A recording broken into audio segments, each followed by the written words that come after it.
What's going on, guys? So today in this video we're going to do a little bit of a different style video. I'm going to be sitting down out here the whole time.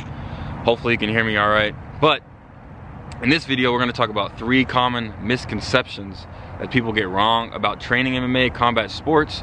If you're thinking about getting into training or just started training or you already train, I think this video will be able to help you guys. And these are just some things that I've learned along my journey the last 4 years since I started at Fortis MMA, one of the best gyms in the world. So I think I'll be able to help you guys and provide you guys some common misconceptions and I think misguided perspectives that people have when it comes to training and fighting. So hope you guys enjoy the video. Let's get into it. So number 1 common misconception that people get wrong is that people that train MMA or fight are doing it purely for their ego. And although you do need your ego in a fight, or you know, if you're gonna be a fighter, you do need your ego. It's healthy. I think that the people that I train with and know that train are some of the most humble people that I know. They are some of the most down to earth, kind people, and they understand this because they've been humbled.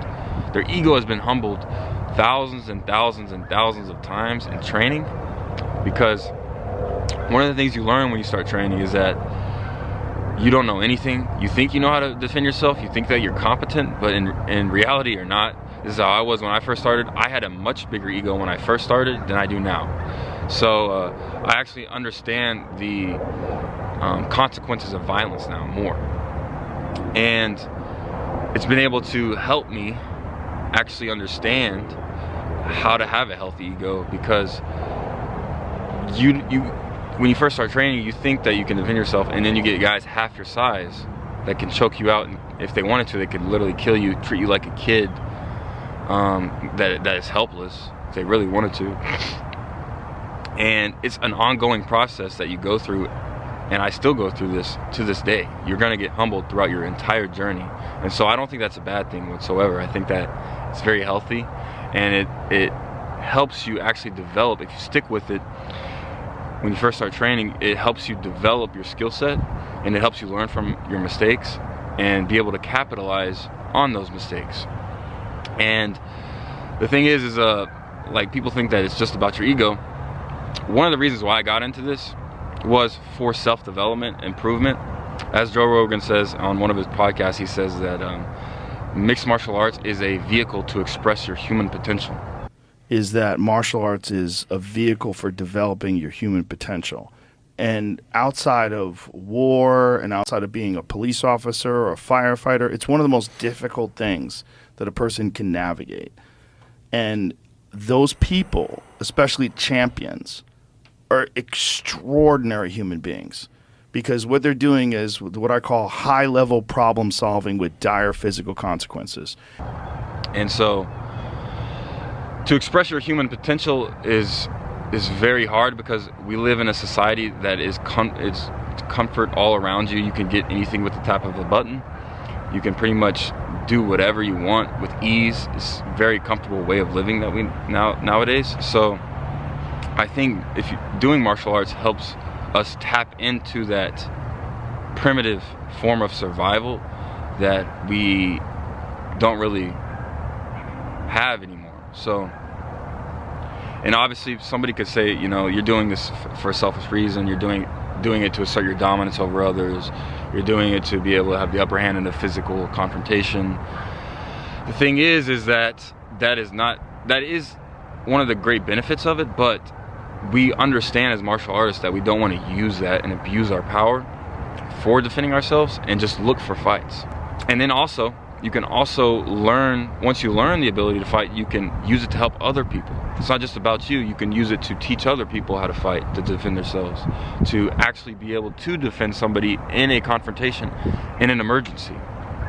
So you could save people's lives with this, like this skill, like you really can.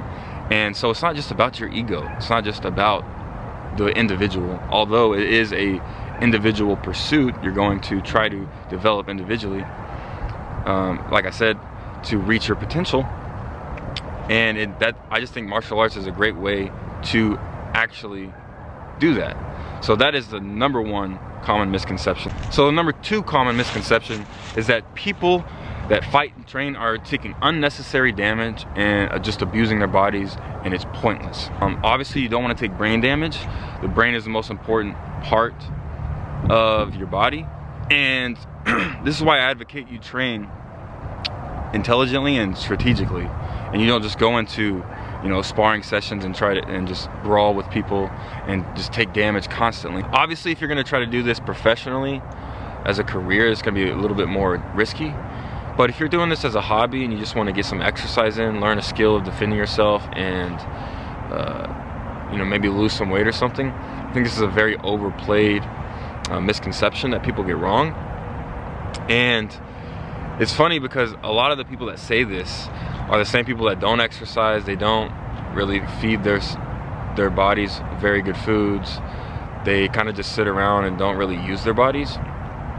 And I think it's much more risky to do that than to actually maybe pick up a mixed martial art and to learn it. And you're going to get healthier, you're going to get in better cardiovascular shape, you're going to be able to defend yourself and your loved ones, you're going to be able to push yourself physically and mentally. And the thing is in our life we're only given one body, and we're only given one sliver of time, maybe 20-30 years, where we're in our youth and where we can actually fully realize our athletic capability.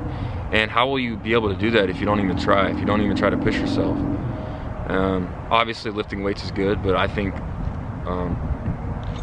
learning how to fight is like a step above lifting weights. And I think that it's kind of like if you buy a new car and you never drive it, or you get a new pair of shoes and you never wear them. It's like, why, this is the way I think about it, why do we have this body if we're not going to actually, you know, utilize it? What's the point? What's the point of just sitting around and not using it and actually seeing what you're capable of? Athletically, you know, physically, mentally. So why not use it? That's the way I see it. So that is the second common misconception. So the third and final common misconception, there's others, but we're going to keep this video brief, is that people that fight and train are just angry people, and they don't know how to cope with their anger, and so that's why they fight, or that's why they want to hit things. And this is very low resolution perspective, I think, especially because most of the fighters and people that train that I know are some of the calmest people I know. And it's often the people that don't train that I find lose their temper the quickest and are just a lot more angrier and have pent-up emotions. So I do think that training a martial art is very cathartic. It's very stress relieving. It's a really good outlet to use any type of emotions you have inside, and not just keep them inside. It's a good way to release those emotions. As I've said before, I think transmuting and utilizing that source of energy in you is very important in order to actually be healthy and not waste that energy. So like I said, most martial artists that I know are very calm, and they understand that violence is a last resort, especially in public. If you're going out in public and you know, maybe you're in a big crowd or something, and there's somebody that's really loud and is trying to fight other people, I think as a martial artist, we should be the ones that calm these types of people down. We calm the situation down. We don't let it escalate, because we could easily take advantage and abuse our ability to fight and just go around and look for fights. But that's not the way in which a good, I think, competent martial artist goes out in public. And they understand that at any point they could get shot, stabbed, or jumped. You never know what's going to happen in the street, so you shouldn't just go looking to fight people. You should actually, that should be the last resort. And in the case of an emergency, if you have to defend yourself or somebody around you or your loved ones, I think that's when you use it. But obviously you never want to have to use it. You want to keep it in your back pocket in the state of an emergency. So that is a third and final common misconception. Alright guys, so that's going to be the video for today. I hope you guys enjoyed and took something away from it.